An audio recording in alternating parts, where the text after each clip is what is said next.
समुद्र की सतह से लगभग 3000 मीटर नीचे, जहां सूरज की एक भी किरण कभी नहीं पहुंची, जहां अंधेरा इतना गहरा है कि आप अपना हाथ भी नहीं देख सकते, जहां पानी का दबाव इतना भयंकर है कि आपके शरीर को पल भर में चपटा कर दे, उसी भयानक सुनसान बर्फीली दुनिया में एक ऐसा रहस्य छुपा है जो शायद आपकी, मेरी और इस धरती पर मौजूद हर एक जीवित प्राणी की कहानी का पहला अध्याय है।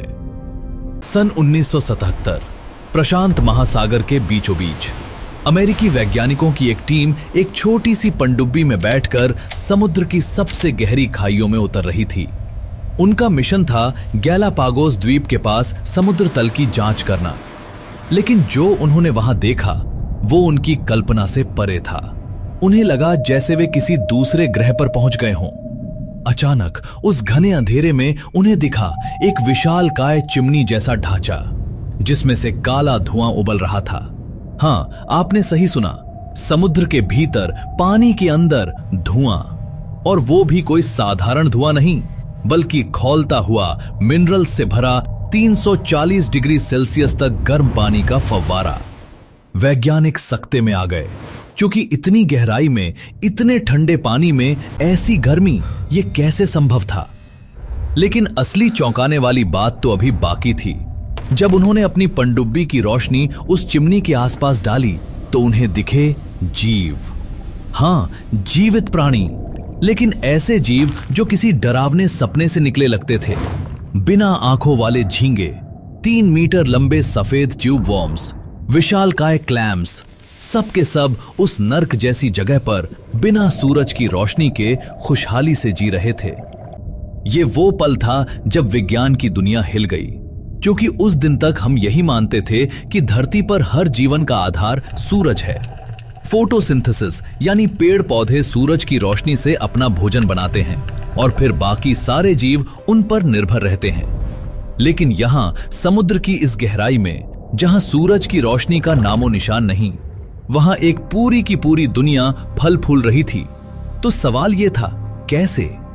इन रहस्यमयी चिमनियों को वैज्ञानिकों ने नाम दिया ब्लैक स्मोकर्स, यानी काले धुएं वाले। और अगले कुछ सालों में जैसे जैसे शोध आगे बढ़ा, एक ऐसी कहानी सामने आई जो न सिर्फ रोमांचक थी, बल्कि शायद आपके और मेरे अस्तित्व का सबसे बड़ा राज भी। तो आखिर ये ब्लैक स्मोकर्स हैं क्या? सोचिए, धरती के अंदर हजारों किलोमीटर नीचे पिघला हुआ मैग्मा धधक रहा है। ये मैग्मा धरती की पपड़ी में मौजूद दरारों के जरिए ऊपर आने की कोशिश करता रहता है, और समुद्र के तल पर जहां टेक्टोनिक प्लेट्स एक दूसरे से अलग हो रही हैं, वहां ये मैग्मा सबसे करीब आ जाता है। अब जो होता है वो बेहद दिलचस्प है। समुद्र का बर्फीला ठंडा पानी धरती की दरारों से होकर नीचे की ओर रिसता है। जैसे जैसे ये पानी गहराई में जाता है, वो उस तपते मैग्मा के संपर्क में आता है, और फिर एक अद्भुत रासायनिक प्रक्रिया शुरू होती है। वो पानी अत्यधिक गर्म हो जाता है, 300 से 400 डिग्री तक। इतनी गर्मी में पानी को भाप बन जाना चाहिए ना? लेकिन नहीं, क्योंकि गहराई में दबाव इतना ज्यादा है कि पानी तरल अवस्था में ही रहता है। ये गर्म पानी जब चट्टानों के बीच से गुजरता है तो उनमें मौजूद खनिज जैसे आयरन, कॉपर, जिंक, सल्फर सब इस पानी में घुल जाते हैं, और फिर ये मिनरल से भरा खौलता पानी तेजी से ऊपर की ओर उठता है और समुद्र तल पर मौजूद दरारों से फव्वारे की तरह बाहर निकलता है। जैसे ही ये गर्म पानी बाहर निकलता है और ठंडे समुद्री पानी से मिलता है, उसमें घुले हुए खनिज तुरंत ठोस हो जाते हैं, और ये ठोस मिनरल्स धीरे धीरे जमा होते रहते हैं और साल दर साल एक विशालकाय चिमनी का निर्माण करते हैं। कुछ ब्लैक स्मोकर्स तो 15 मंजिला इमारत जितने ऊंचे हो जाते हैं, और उनमें से लगातार वो काला गर्म मिनरल से भरा पानी निकलता रहता है, बिल्कुल किसी ज्वालामुखी की चिमनी की तरह। लेकिन अब असली सवाल, इन ब्लैक स्मोकर्स के आसपास जीवन कैसे पनप रहा है? जब सूरज की रोशनी नहीं तो फोटोसिंथेसिस तो हो नहीं सकता, तो फिर ऊर्जा कहां से आ रही है? यहीं पर आता है एक क्रांतिकारी शब्द, कीमोसिंथेसिस। फोटोसिंथेसिस में पेड़ पौधे सूरज की रोशनी, पानी और कार्बन डाइऑक्साइड का इस्तेमाल करके अपना भोजन बनाते हैं। लेकिन कीमोसिंथेसिस में बैक्टीरिया सूरज की बजाय केमिकल एनर्जी का इस्तेमाल करते हैं, और वो केमिकल एनर्जी उन्हें मिलती है उन खनिजों से, खासकर हाइड्रोजन सल्फाइड से जो ब्लैक स्मोकर से निकलते हैं। ये बैक्टीरिया हाइड्रोजन सल्फाइड को ऑक्सीकृत करते हैं और इस प्रक्रिया से ऊर्जा निकालते हैं। फिर उस ऊर्जा का इस्तेमाल करके वे कार्बनिक पदार्थ बनाते हैं और ये बैक्टीरिया बन जाते हैं उस पूरे इकोसिस्टम की नींव।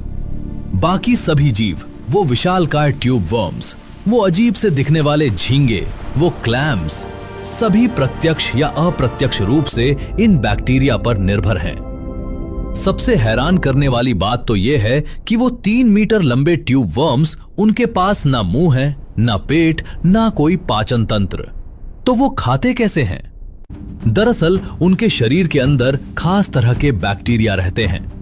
ये बैक्टीरिया कीमोसिंथेसिस करते हैं और जो ऊर्जा बनाते हैं उसे ट्यूब वर्म्स के साथ साझा करते हैं। ये है सिम्बायोटिक रिलेशनशिप का सबसे शानदार उदाहरण।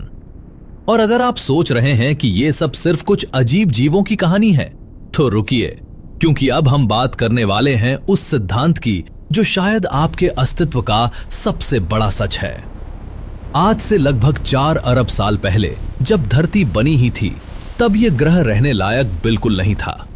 सतह पर लगातार उल्कापिंड गिर रहे थे, ज्वालामुखी फट रहे थे, जहरीली गैसें हर तरफ फैली थीं, तापमान इतना ज्यादा कि चट्टानें पिघल रही थीं। धरती की सतह पर जीवन का पैदा होना लगभग असंभव था। लेकिन समुद्र की गहराइयों में, जहां सतह की उथल पुथल का कोई असर नहीं था, जहां हाइड्रोथर्मल वेंट्स गर्म मिनरल से भरा पानी उगल रहे थे, वहां परिस्थितियां शायद एकदम सही थीं। वैज्ञानिकों का मानना है कि इन्हीं हाइड्रोथर्मल वेंट्स के आसपास जीवन की पहली चिंगारी फूटी होगी। क्यों? क्योंकि यहां वो सब कुछ मौजूद था जो जीवन के लिए जरूरी है। पहली चीज, ऊर्जा। गर्म और ठंडे पानी के मिलने से रासायनिक प्रतिक्रियाओं से भरपूर ऊर्जा उपलब्ध थी। दूसरी चीज, chemicals. Carbon, nitrogen, phosphorus, sulphur, जीवन के निर्माण के लिए जरूरी हर तत्व वहां मौजूद था। तीसरी चीज, संरक्षण। समुद्र की गहराई में सतह के खतरों से, यूवी किरणों से, उल्कापिंडों से पूरी सुरक्षा थी। और चौथी सबसे महत्वपूर्ण चीज, वो छोटे छोटे छिद्र और दरारें जो चट्टानों में थीं। वैज्ञानिक मानते हैं कि इन छिद्रों ने एक तरह के प्राकृतिक टेस्ट ट्यूब का काम किया होगा। यहां केमिकल्स इकट्ठा हुए, प्रतिक्रियाएं हुईं और धीरे धीरे, बहुत धीरे धीरे पहले जटिल अणु बने, फिर आरएनए, फिर डीएनए और फिर पहला सरल एक कोशिकीय जीव। यह सिद्धांत कहलाता है हाइड्रोथर्मल वेंट हाइपोथेसिस या एल्कलाइन वेंट थियरी।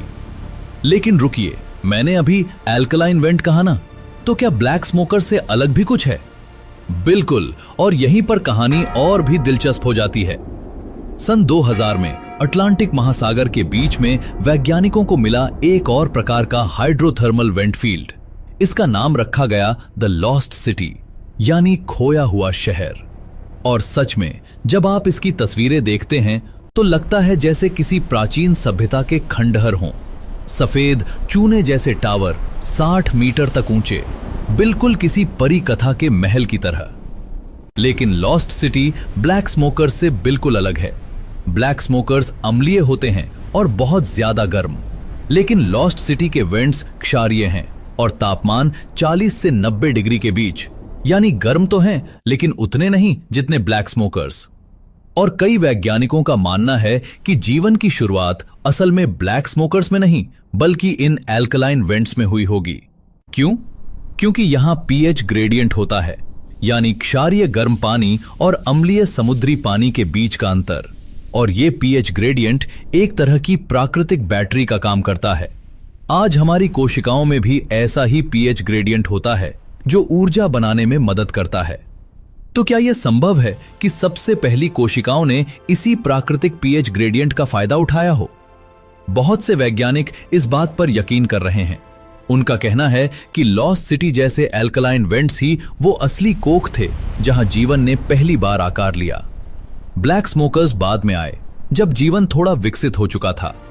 अगर आपको ये वीडियो अब तक पसंद आ रहा है तो प्लीज इसे लाइक कर दीजिए, और अगर आपने अभी तक चैनल को सब्सक्राइब नहीं किया है तो सब्सक्राइब बटन दबा दीजिए, क्योंकि हम ऐसे ही रोमांचक और ज्ञानवर्धक वीडियो लाते रहते हैं। तो अब तक हमने जाना कि ब्लैक स्मोकर्स क्या हैं, कीमोसिंथेसिस कैसे काम करती है और कैसे हाइड्रोथर्मल वेंट्स शायद जीवन का पहला घर थे। लेकिन कहानी यहीं खत्म नहीं होती, क्योंकि अब हम बात करने वाले हैं उन जीवों की जो इतनी कठोर परिस्थितियों में रहते हैं कि उन्हें देखकर लगता है जैसे वो किसी दूसरे ग्रह से आए हों, और शायद वो हमें उन ग्रहों पर जीवन खोजने में मदद कर सकते हैं जहां हमने कभी सोचा भी नहीं था। समुद्र की उस गहराई में जहां इंसान कभी बिना खास उपकरणों के जिंदा नहीं रह सकता, वहां एक ऐसी दुनिया है जो हॉलीवुड की किसी साइंस फिक्शन फिल्म से भी ज्यादा अजीब लगती है। और इस दुनिया के निवासी इतने अनोखे हैं कि उन्हें देखकर वैज्ञानिक भी हैरान रह जाते हैं। सबसे पहले बात करते हैं उन विशालकाय ट्यूब वर्म्स की, जिन्हें रिफ्ट या पैचिप्टिला कहा जाता है। कल्पना कीजिए एक ऐसा जीव जो 3 मीटर लंबा है, बिल्कुल सफेद, और उसके एक सिरे पर चमकीला लाल रंग का पंखे जैसा हिस्सा। ये लाल रंग है हीमोग्लोबिन का। हाँ, वही हीमोग्लोबिन जो हमारे खून में होता है, लेकिन इनका हीमोग्लोबिन खास है। ये ऑक्सीजन के साथ साथ हाइड्रोजन सल्फाइड को भी बांध सकता है। अब ये हाइड्रोजन सल्फाइड हमारे लिए तो जहर है, अंडे के सड़ने जैसी बदबू वही गैस, लेकिन इन ट्यूब वर्म्स के लिए ये जीवन का आधार है। वो इस जहरीली गैस को अपने शरीर में मौजूद बैक्टीरिया तक पहुंचाते हैं, और बैक्टीरिया इससे ऊर्जा बनाते हैं जिसे वर्म्स इस्तेमाल करते हैं। पूरा सिम्बायोसिस का खेल। और सबसे दिलचस्प बात, ये ट्यूब वर्म्स एक साल में लगभग 80 सेंटीमीटर तक बढ़ सकते हैं। समुद्र की गहराई में जहां भोजन की कमी होती है, वहां ये विकास दर अविश्वसनीय है। फिर आते हैं येटी क्रैब्स, यानी येती केकड़े। इनका वैज्ञानिक नाम है कीवा हिरसुता। इन्हें पहली बार 2005 में खोजा गया था, और जब वैज्ञानिकों ने इन्हें देखा तो उन्हें यकीन नहीं हुआ। ये केकड़े सफेद रंग के हैं और इनके पंजों पर घने बाल जैसे रेशे उगे हुए हैं, बिल्कुल किसी बर्फानी येती की तरह। लेकिन ये बाल सजावट के लिए नहीं हैं। इन बालों पर खास तरह के बैक्टीरिया उगते हैं, और ये केकड़े इन बैक्टीरिया को खाते हैं। कुछ वैज्ञानिकों का मानना है कि ये केकड़े अपने पंजों को ब्लैक स्मोकर से निकलने वाले गर्म पानी के ऊपर लहराते हैं, ताकि उन बैक्टीरिया को जरूरी केमिकल्स मिल सकें, जैसे कोई किसान अपनी फसल उगा रहा हो। अब बात करते हैं सबसे अजीब जीव की, पोम्पेई वर्म, यानी पोम्पेई वर्म। इसका नाम रखा गया है प्राचीन रोमन शहर पोम्पेई के नाम पर, जो ज्वालामुखी फटने से नष्ट हो गया था। और ये नाम बिल्कुल सटीक है, क्योंकि ये वर्म धरती का सबसे गर्मी सहन करने वाला जटिल जीव है। ये छोटा सा कीड़ा केवल 13 सेंटीमीटर लंबा ब्लैक स्मोकर्स की दीवारों पर रहता है। इसके शरीर का एक सिरा जो चिमनी से चिपका रहता है, वो 80 डिग्री सेल्सियस तक की गर्मी सहन करता है, और दूसरा सिरा जो ठंडे पानी में रहता है, वो 20 डिग्री के आसपास। इसका मतलब इस छोटे से जीव के शरीर में 60 डिग्री का तापमान अंतर होता है। वैज्ञानिक अब भी समझने की कोशिश कर रहे हैं कि ये कैसे संभव है। इसके शरीर पर एक खास तरह की फर जैसी परत होती है, जो दरअसल बैक्टीरिया की कॉलोनीज हैं। माना जाता है कि ये बैक्टीरिया एक तरह की इंसुलेशन का काम करते हैं, और साथ ही इस वर्म को पोषण भी देते हैं। लेकिन सबसे हैरान करने वाले जीव हैं आईलेस श्रिम्प, यानी बिना आंखों वाले झींगे। इन्हें रिमिकारिस एक्सोकुलाटा कहते हैं। जैसा कि नाम से पता चलता है, इनके पास सामान्य आंखें नहीं होती, लेकिन, और ये बहुत बड़ा लेकिन है, इनकी पीठ पर एक खास अंग होता है जो लाइट को सेंस कर सकता है। अब आप सोच रहे होंगे, लेकिन वहां तो अंधेरा है, रोशनी कहां से आएगी? तो दोस्तों, यहीं पर विज्ञान और भी रोमांचक हो जाता है। ब्लैक स्मोकर्स से निकलने वाला बेहद गर्म पानी दरअसल बहुत ही कमजोर इंफ्रारेड रेडिएशन उत्सर्जित करता है। ये रोशनी इतनी धुंधली है कि हमारी आंखें इसे नहीं देख सकती, लेकिन ये झींगे अपने खास अंग से इस रोशनी को महसूस कर लेते हैं। और इसी से वो ब्लैक स्मोकर्स को ढूंढते हैं, क्योंकि वहीं उन्हें भोजन मिलता है। क्या ये अद्भुत नहीं है? एक जीव जिसने अंधेरे में रहने के लिए बिल्कुल नया तरीका विकसित कर लिया। फिर है विशालकाय क्लैम्स, कैलिप्टोजीना मैग्निफिका। ये समुद्री सीपियां 30 सेंटीमीटर तक बड़ी हो सकती हैं और इनके अंदर भी, हाँ, आपने सही अनुमान लगाया, सिम्बायोटिक बैक्टीरिया रहते हैं जो कीमोसिंथेसिस करते हैं। लेकिन सबसे दिलचस्प बात यह है कि ये सारे जीव इतनी कठोर परिस्थितियों में इतनी तेजी से बढ़ते हैं और प्रजनन करते हैं। एक ब्लैक स्मोकर के आसपास आपको हजारों की संख्या में जीव मिल जाएंगे। भोजन की प्रचुरता, गर्मी और सुरक्षा सब कुछ है यहाँ। हालांकि ये जगह हमारे लिए नर्क जैसी लगती है, लेकिन इन जीवों के लिए ये स्वर्ग है। अब यहाँ एक और सवाल उठता है, ये जीव इतने अलग, इतने अनोखे क्यों हैं? क्योंकि इन्होंने लाखों सालों तक बाकी दुनिया से कटकर अपना अलग विकास किया है।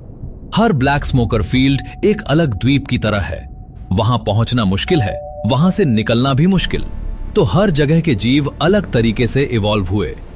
वैज्ञानिकों को अब तक सैकड़ों नई प्रजातियां मिल चुकी हैं इन हाइड्रोथर्मल वेंट्स के आसपास, और हर नई खोज के साथ हमारी समझ बढ़ती जा रही है कि जीवन कितना लचीला है, कितना अनुकूलनशील है। लेकिन ये सब सिर्फ धरती की कहानी नहीं है, क्योंकि जब हम इन अनोखे जीवों को देखते हैं तो हमारे मन में एक सवाल उठता है, अगर यहां समुद्र की इतनी गहराई में, इतनी कठोर परिस्थितियों में जीवन पनप सकता है, तो क्या यह संभव नहीं कि हमारे सौर मंडल के दूसरे ग्रहों पर भी ऐसी ही जगहों पर जीवन हो? और यहीं से शुरू होती है एस्ट्रोबायोलॉजी की सबसे रोमांचक कहानी। बृहस्पति हमारे सौर मंडल का सबसे बड़ा ग्रह, और इसके चारों ओर घूमते हैं कई चंद्रमा।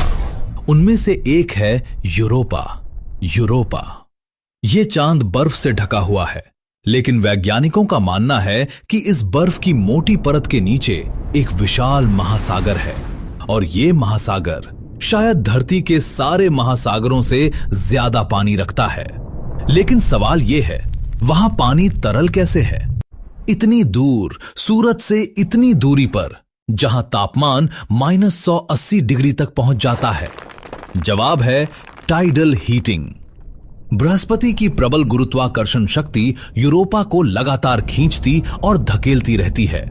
इस खिंचाव से अंदरूनी घर्षण होता है और गर्मी पैदा होती है, और वैज्ञानिकों को लगता है कि यूरोपा के समुद्र तल पर हाइड्रोथर्मल वेंट्स हो सकते हैं, बिल्कुल धरती की तरह।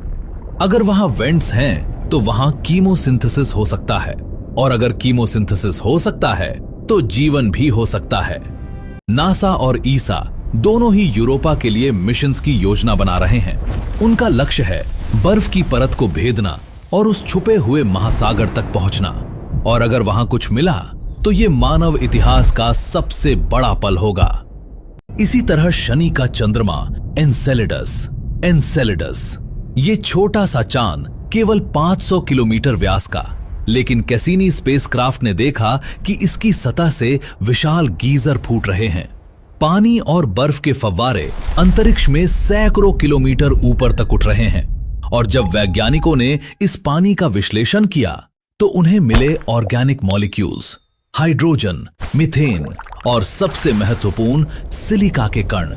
ये सिलिका कण तभी बनते हैं जब गर्म पानी चट्टानों से रिएक्ट करता है, यानी एनसेलेडस के अंदर हाइड्रोथर्मल एक्टिविटी हो रही है।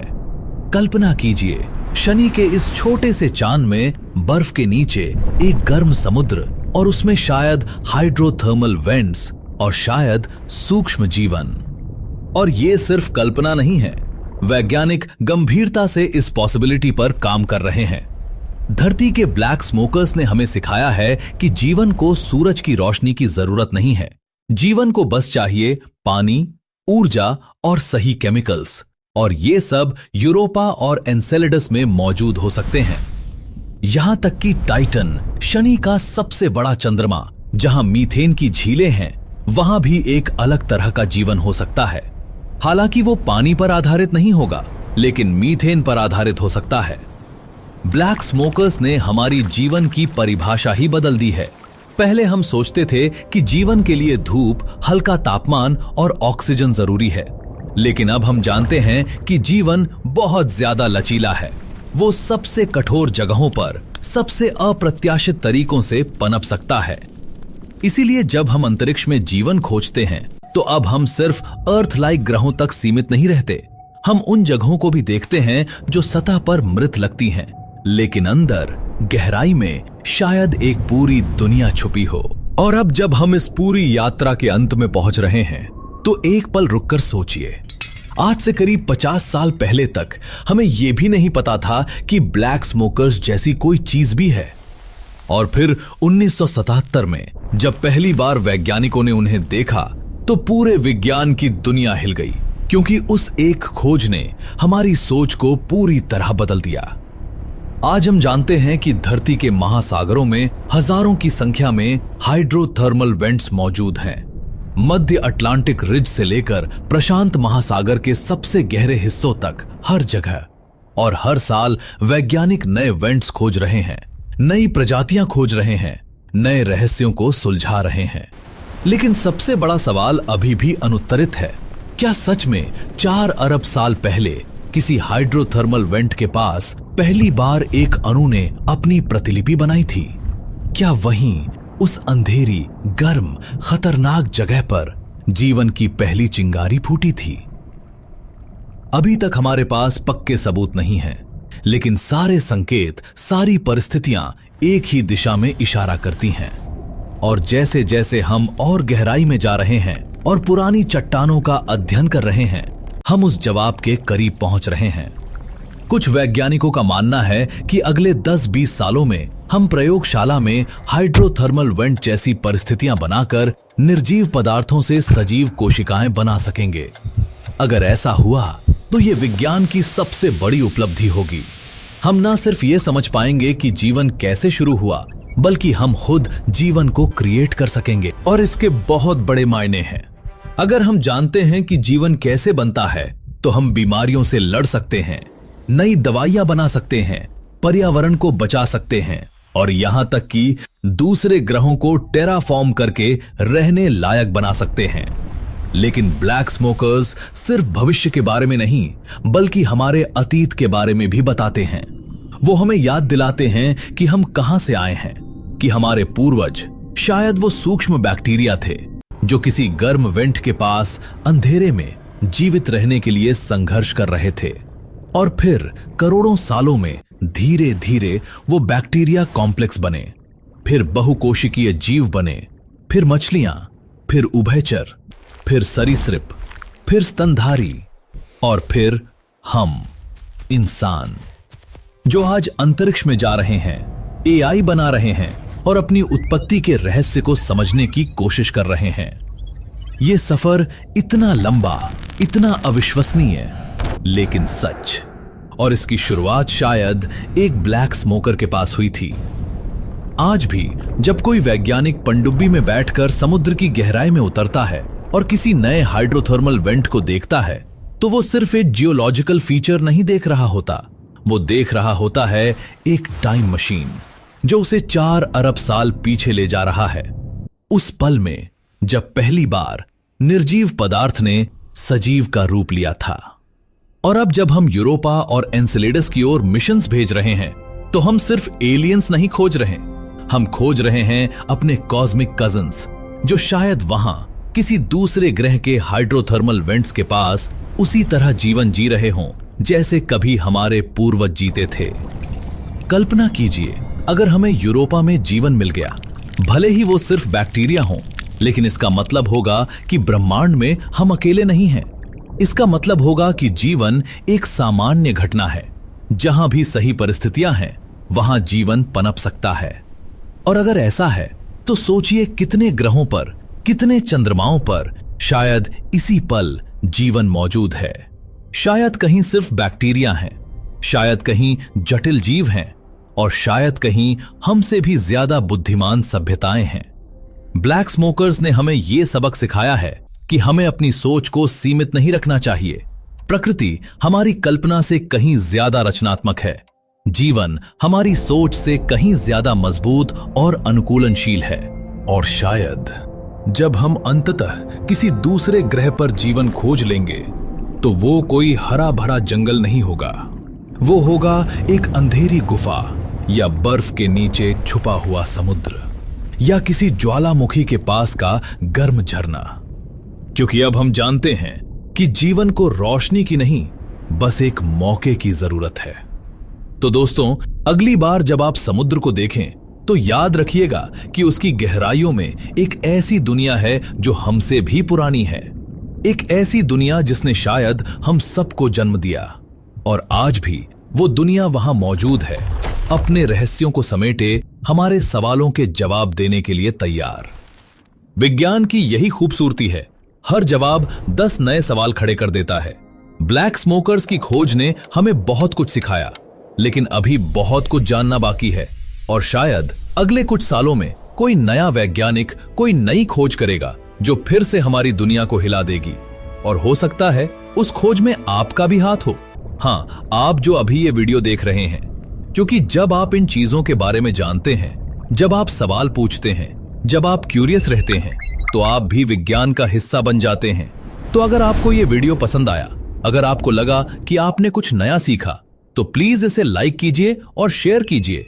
और अगर आप ऐसे ही रोमांचक, ज्ञानवर्धक और दिमाग को झकझोर देने वाले वीडियो देखना चाहते हैं, तो चैनल को सब्सक्राइब कर लीजिए और घंटी के बटन को दबा दीजिए। कमेंट सेक्शन में मुझे जरूर बताइए, क्या आपको लगता है कि यूरोपा या एनसेलेडस पर जीवन मिल सकता है? क्या आप मानते हैं कि हमारी शुरुआत सच में हाइड्रोथर्मल वेंट से हुई थी? और कौन सा विषय आप चाहते हैं कि मैं अगले वीडियो में कवर करूं? याद रखिए, ब्रह्मांड रहस्यों से भरा पड़ा है, और हर रहस्य एक नई कहानी है, एक नया रोमांच है।